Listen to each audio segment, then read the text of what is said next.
Amados irmãos, na gloriosa paz de Cristo, estaremos lendo Atos, no capítulo 1, a Ascensão de Jesus. Em meu livro anterior, Teófilo, escrevi a respeito de tudo que Jesus começou a fazer e ensinar, até o dia em que fui levado aos céus, depois de ter dado instruções por meio do Espírito Santo aos apóstolos que havia escolhido.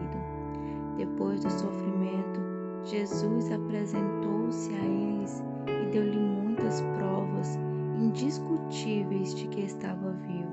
Apareceu-lhe por um período de 40 dias, falando-lhe acerca do reino de Deus. Certa ocasião, enquanto comia com eles, deu-lhe esta ordem: não saia de Jerusalém, mas espere pela promessa de meu Pai, de qual lhes falei. Pois João batizou com água, mas dentro de poucos dias vocês serão batizados com o Espírito Santo. Então os que estavam reunidos lhe perguntaram: Senhor, é neste tempo que vais restaurar o reino de Israel? E ele lhe respondeu: não lhe compete saber os tempos ou as datas que o meu Pai estabeleceu pela sua própria autoridade, mas receberão poder quando o Espírito Santo descer sobre vocês, e serão minha testemunha em Jerusalém, em toda a Judéia e Samaria, e até os confins da terra. Tendo dito isso, foi levado às alturas. Enquanto eles olhavam, em uma nuvem o cobriu da vista deles, e eles ficaram com os olhos fixos no céu, enquanto ele subia. De repente surgiram diante dele dois homens, vestidos de branco, que lhe disseram: Galileus, por que vocês estão olhando para os céus? Este mesmo Jesus que dentre de vocês foi elevado aos céus voltará, da mesma forma como o viram subir. A escolha de Matias.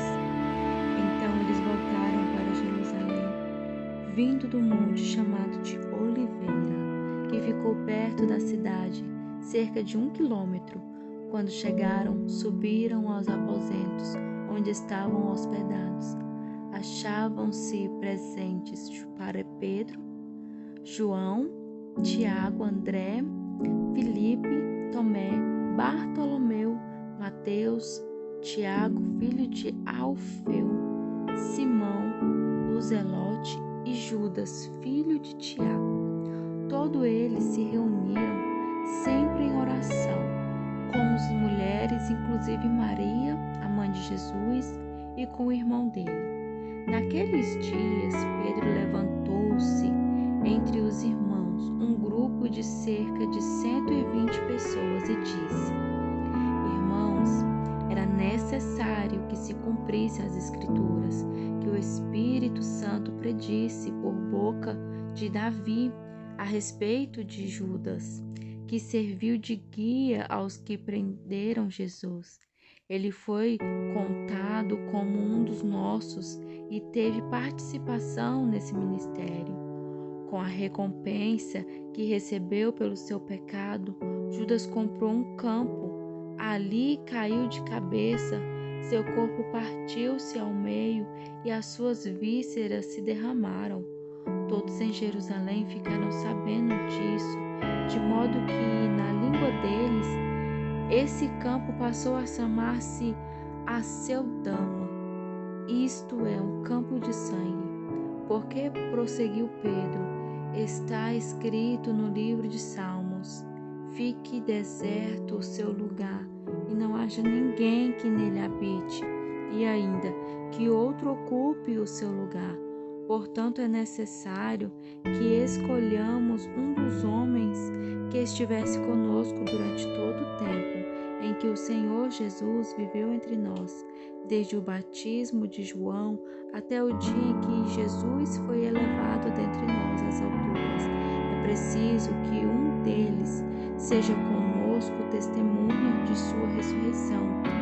Então indicaremos dois nomes: José, chamado Barsabás, também conhecido como Justo, e Matias.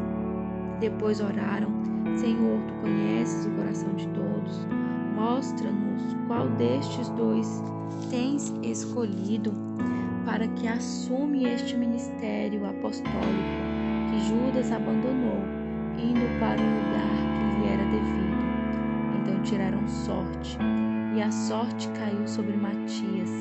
Assim ele foi acrescentado aos 12 apóstolos.